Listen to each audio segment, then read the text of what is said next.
Welcome to the Business Spotlight. I'm Rick Plaskett, a certified business and leadership coach here in Columbus, Ohio. Today I've got with me Ray Grieselhuber. He is the owner of DemandSphere. And today we're going to do a little bit of a deep dive into his company and his success. We're going to look at the business, the challenge, and share a little bit of a peek into what really takes to build and operate a business. If this is your first time, please hit the like button, subscribe. You'll get the notifications when we drop every new conversation that we have with a new business owner. So today, Ray, welcome and thank you for being part of our show. If you would, please share a little bit about yourself, your background, and a little bit about this business. It's kind of unique. Sure thing. Thank you for having me. So my name is Ray. I'm the founder and CEO of a company called DemandSphere, and we are in an industry within the digital marketing industry called search engine optimization, SEO. Probably most of your audience is familiar with that. Within that industry, there are a lot of various segments, and so we occupy basically the analytics side of things. We're a data platform. And what we do is we look at primarily Google and their search engine result pages, and we provide a lot of really detailed analytics to help businesses understand exactly what their strategy should be, where the opportunities are for growth, what their competitors are doing. We turn that into a bunch of really interesting insights and data for people. We are primarily serving the mid-market to enterprise side of the market. And about 80% of our clients are in-house SEO teams, brands, e-commerce platforms. And then we work with about 20% of our business. It comes from agencies, but that's a very quickly growing part of our business as well as more and more companies become familiar with our tool set and automations. Super, thank you. Hey, Ray, what does the ownership structure look like for your business? I'm the majority holder. We raised about $2 million in seed funding way back when. We've been in business for 15 years now. And back in 2011, 2012, we raised some seed funding, but I didn't really want to go the VC route beyond that. And so we've pretty much been on our own since then. And I kind of have a bootstrapping approach to everything that I do. Super. And as the owner, the CEO of the practice today, what does your role today look like in the business? I'm a very hands-on CEO. My team is we're spread out across a variety of geographical regions. We've always been a remote first company. We've got people in the US, Japan, where we have a lot of customers as well, Europe, and then Pakistan as well. And so I always joke that I'm always jet lagged because I'm always dealing with a bunch of different time zones. And I really do like to just roll my sleeves up and get my hands dirty on a lot of things. And so that's kind of the approach that we take. And I try to encourage every person and leader on my team to take a lot of personal responsibility about getting their hands dirty as well. We don't have room for a lot of kind of like mid-level managers that just, push pieces around. Awesome, awesome. So on an average work week, what would you say your percentage breakout would be between working in the business, hands-on, and more of the strategic, the planning, and the visioning type, which is working on the business? As a leadership team, we get together on a weekly basis to analyze the strategic questions. And so we'll sit down and plan out exactly what we're going to be doing. It's, obviously it turns somewhat tactical during the meeting because it's short-term planning, but pretty much on a regular basis, we're always coming back to what problems are we trying to solve on a big picture basis. Our industry moves so fast and there are so many changes that our own customers have a massive problem with trying to stay on top of it because everything is shifting under their feet. And, even Google, the entire industry is shifting under their feet too as well. And so a big part of our strategy has to do with just being very nimble and agile and responding to all of those changes. And so it's a very, from a strategic perspective, it's a very interesting challenge. So that's why we have that weekly cadence of looking at things.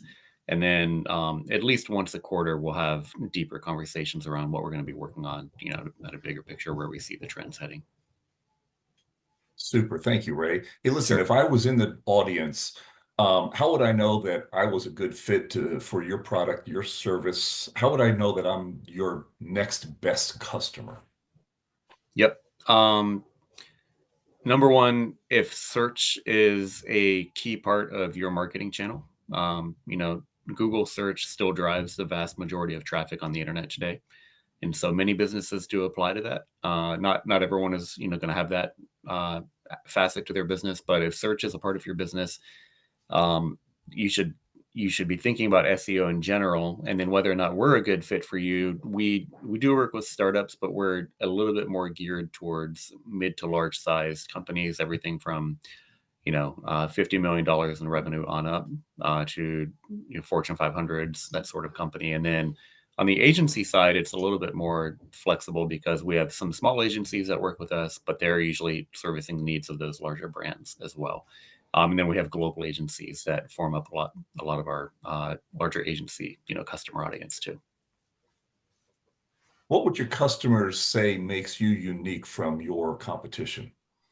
A lot of it comes down to use case. So it's a question of, do you have a specific set of use cases that we're going to be really good at solving? And within our particular segment of the market, there's really only a few of us that can even attempt to solve some of those use cases. And so the big trend in our industry right now is number one, the old days of monitoring Google, for example, to just understand where you are ranking, that those days are kind of gone. Like you need to know that still, but there's a lot more going on those search engine result pages than most people think about on a day-to-day basis. There's all sorts of features that Google has launched on their own, and so we call these SERP features, search engine result page features. And there are a lot of things happening visually. And so we're one of the only vendors in the entire market that takes a much more holistic and visual view on exactly what sorts of changes are going to be happening. And the way that we explain the business value of this is, if you're trying to understand your customers and you take, you accept the proposition, which is accurate, that Google drives more traffic than any other source on the internet, what Google does in its own environment is going to have the largest impact on consumer behavior. So it's a really good way to predict what that consumer behavior is going to look like for your brand. And, like I said, we're one of the only companies that really go to that level of depth. So, Ray, does that mean that you have the magic Google 8 ball that you can predict where their analytics and their different formulas are going to be tomorrow and into the future, or do you just have that good of an understanding of technology as it evolves that you can be a really quick adopter to what they put out next? It's more the latter. The former is in our world, even though there is a very strong temptation for everyone to look at it this way. There's this concept of algorithm chasing, which is chasing what Google is doing on their algorithm, always trying to reverse engineer what they're doing.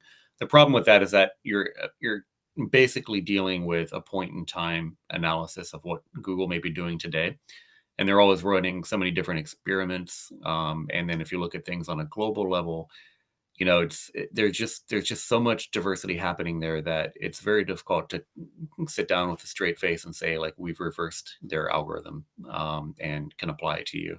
I wouldn't take anyone seriously just because of the complexity involved. So it's more on the latter, which is basically we view the way that Google operates as a dynamic system. So if you're from an engineering background, if you have any experience in dynamic systems or non-deterministic systems, basically what you have to do is create feedback loops of things that you can control. So you put out your feelers, you put out your data collection capabilities for the things that you care about, the things that you're monitoring, and see how that's affecting your brand and potentially your competitors. And then you adapt to that. And this is a daily feedback loop that needs to be happening. And so the customers that we've seen be the most successful and turn into category leaders are the ones that are very effective at turning all this data into a feedback loop that they can execute on. Super. Thank you so much, Ray. Hey, let's change gears a little bit because you shared with us multiple time zones, multiple countries, and a company that's focused on remote workers. So let's dive into your team a little bit. What do you feel makes a great team? And let's start with you. How would you describe your leadership style in business, and has it changed over these last 15 years? Yeah, it's a really good question. So I started the company as a solo founder, and so basically, I'm an software engineer by trade, and I got into SEO early on, and I was building the platform. I did all my own fundraising, I did all my sales, all the product design and development, and so I've always had that confidence to get my hands in a lot of different areas. In the early days, as we scaled, I had to start letting my team set some boundaries for things that I would get involved in, because it just doesn't make sense for anybody for me to, be super hands-on day-to-day product development. So we have, obviously a good team now that manages that for me, but I still code all the time. And so like I said, I try to stay really hands-on with things. I'm still very involved in the sales process. I'm always at events and speaking and networking with people. I'm always keeping an eye on our operations. And so I tend to describe my current leadership approach as like being the captain of a privateer, back in the 1700s, Mhm. 1800s, where it's like we've got a cool operation, but like it's very hands on. As we're getting to the next level of our growth, I'm starting to realize that, okay, now I have to start building ports and establishing trade routes and making sure we have other ships as partners and kind of getting to that next level of scale. I can't be the buccaneer running around all the time, solving every problem. Super. And let's continue to drive on with that pirate Ray. Um, right now, do you think that you've got many leaders developing below you on your team? I do, and it's been a long process though. So we've got people, the core members of my leadership team have been with us for 10 years now, and that says a lot about them. It says a lot about, I think, our company and our work culture. And I invest very heavily in people, and so I'm very willing to take people who don't have that experience, but I see that spark in them, that I know that they can get to that point, because what we're doing has such a specialized level of knowledge needed to make it work really well, that I'd much rather take someone and mentor them to the point where they can be an effective leader versus just hiring someone off the street, whatever their capabilities may be. Um, and so that's been kind of my approach until now. The other problem was in our industry, it was such a niche, small industry for so long that there just weren't many people who I could hire off the street, and so Mhm. now things may be changing a little bit where it is big enough. We've got, a number of competitors out there that we can say, oh, okay, maybe this is, if someone wants to move on from their position, they might be a good candidate to join us as well. And they've got, years of experience in their own right. So that's an interesting opportunity for us, that we're going to be exploring a lot more. But up until now, it's kind of been like we had to grow around. Super, super. Hey, Ray, you mentioned some of your core people have been with you for 10 years, and you've also mentioned that you're all over the globe. What do you feel is your secret formula to hiring remote and retaining these people in a remote environment? Um, Network primarily. So we got very lucky early on with some of the hires that we made. So our group in Poland, it's different people now, but all those people have been connected in one way or another to some first initial hires that we had in the company that had team members and people that they knew in Poland, and they could make referrals. And so, our entire team in Poland came from that network one way or another. In Pakistan, early on, I used Upwork to find a couple of people and had to kind of go through, and this was in the early days of Upwork as well. And so it was a much different environment than it is now. Um, and I found a couple of core people that I just wanted to invest in over time, and that they've been able to work there. They come from all the top schools there, very solid engineers, and so their network has been really good for us as well. And then in Japan, Yeah, I've got a really good network in Japan too, and then obviously being here in the U.S., I've got yeah, my network is here. So I like to hire people through channels that I know and trust versus just going out like through the recruiting. I've never had very good luck with hiring recruiters or anything. Ray, you just took us on a global trip around the world and you talked about jet lag at the beginning. When do you sleep? I mean, with all of those different time zones and just trying to keep, even in those time zones, even which day are they on? Are they on the Yeah, same day as us? That seems to be a bit of a unique challenge. it's interesting for sure. My team always is asking what when I sleep as well because I do put in a lot of hours. It's something I'm passionate about, and I just naturally, have been blessed with a lot of energy, and so uh, it's something I'm able to do. But yeah, in general, you know, I sleep pretty well at night. I've always been a good sleeper, so I'll usually be in bed by midnight and get up at 7 or 8 in the morning. I may wake up at 3 or 4 in the morning once and check in on things, but then I'm back to sleep and feel pretty good. Super. So let's switch gears once again and looking forward. And I recognize that developing a 3 to 5 year plan in a market that is so uh, evolving that every 6 months the technology goes out of style. What is your approach to goal setting? Um, this is a really interesting topic for me because I don't feel like I'm doing a great job of it on a uh, manager level yet, although I'm better at it. Because I think one of the challenges for me has been um, articulating what I. So on a personal level, I can do it really well, and I just kind of see things that need to be done, and I know it needs to be done, and I can just make it happen. And but I have to be able to articulate that equally well to my team to help them set their goals. And then you're dealing with different cultures and different time zones and everything. And so um, I'm still trying to optimize the way that I do that. And one of the things that's helped has just been to really spend the time to take what's in my head and put it on paper, spend time talking about it with my team. And so we've definitely gotten a lot better at that over the last couple of years. But it's one of these things that I know is something I want to continue to optimize. I feel like I could talk about that one forever. I'm sure you've got, in your coaching business, a lot of really good insights on that as well. The coaching business you're absolutely correct. And one of the uniquenesses that I have bringing to my clients is my military background and approaching this from a battle mission preparation. What are the goals of the mission? What's the strategic goals? What's the um, tactical goals? And then what is the day-to-day to-do list to get to those goals. And it's interesting that through all the years of coaching, that's the one tool that I carry forward that my clients just seem to crave is a simplistic approach. It's not necessarily coming out and saying, "Hey, this is the plan," like Moses, these are the Ten Yeah. Commandments. No, it's more the process that allows people to understand the spirit of developing those goals, the spirit behind those goals, so that you can apply that spirit in a rapidly evolving environment. Yeah. Um, Yeah. It and so, makes all the yeah, sense in the world.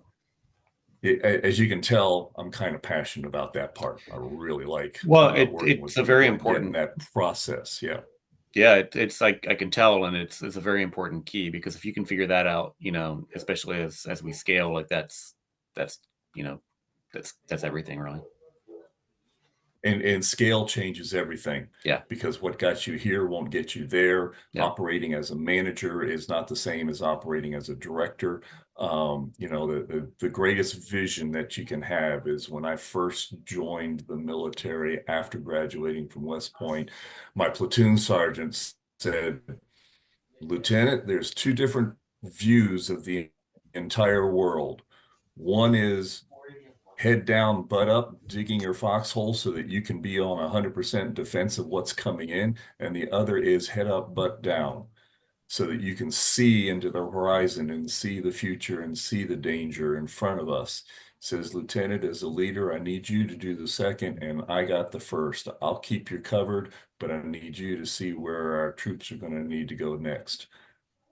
Great vision of Yeah, I love that. anything is, are we looking to the future or are we defending against what's happening right now? And you need both. You need both. You do. So, Yeah, hey, for sure. listen, Ray, audience, thank you so much. We have certainly covered a lot of ground today in this conversation. For those of you who are watching, I highly encourage you to save this. Ray's provided a huge thing, and I think he is a wealth of information on managing remote, managing different cultures, and putting together a winning team. So I invite you to come back times and watch it again. There were a lot of great nuggets of information there. So Ray, before we wrap up, I'd like to hit a quick section. This is called the rapid fire questions. I just want what's top of your mind as quick as you possibly can. You ready for this? Yep, let's do it. Super. What's the key to your success? I think persistence, just, dealing with challenges as they come up, not giving up. Super. What would you say one piece of advice would be that you would want other business owners to know based on your experience? Find more people to connect with who are like you or dealing with certain things. So I've gotten a lot of value over the years of connecting with other CEOs and other founders and learning from them. Super. Looking at your background with the bookshelf up there, I've got to Yep. ask this question, and that is, what book are you reading now or you've read most recently? On this year's been a little bit slow on reading. I usually try to read more, but on the nonfiction side, I'm reading a book called Orthodox Dogmatic Theology by Vladimir Lossky, and then on the fiction side, I'm reading Cormac McCarthy's All the Pretty Horses.